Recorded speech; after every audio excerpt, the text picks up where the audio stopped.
अस्सलाम वालेकुम my family, क्या हाल चाल है। तो जी आज मैं आपके साथ ना एक छोटी सी लेकिन बहुत ही अहम टिप शेयर करने जा रही हूँ कि जब धनिया हम घर में पीसते हैं ना, तो ये देखिए जो गोल गोल से होते हैं ना, इसके पत्थर टाइप जो होते हैं, ये पिसते भी नहीं हैं। और जब पिस जाता है धनिया तो हांडी में आते हैं और जो कि हमारे दांतों में फंसते हैं और हांडी की जो खूबसूरती है ना उसमें भी कमी का बाइस बनते हैं।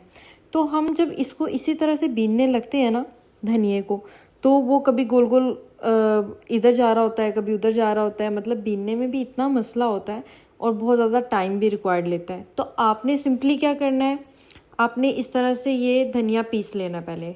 ठीक है, आपने चुनना नहीं है, बीनना नहीं है, आपने सिंपली इस तरह से धनिया पीस लेना है। पीसने के बाद जी ये देखें, जब हम पीस लेंगे तो ये देखें ये बिल्कुल ही प्रोमिनेंट नज़र आना शुरू हो जाएंगे और हम बहुत ही बासानी इसे जो है ना चुन सकते हैं। या तो किसी मोटी छाननी में आप छान लें और ये ऊपर आ जाएंगे। अगर कोई इस तरह की छाननी नहीं है आपके पास तो ये देखें बहुत ही आसानी से जो है ना ये चुने जा रहे हैं, बीने जा रहे हैं। और इसके बाद जो है ना ये देखें धनिया हमारे पास बिल्कुल क्लियर है। ये देखें बिल्कुल साफ़ सुथरा हमारे पास धनिया आ चुका है। और ये एक ही दफ़ा से आप करके रख लें। ये देखिए कितना गंद निकला था इसमें से।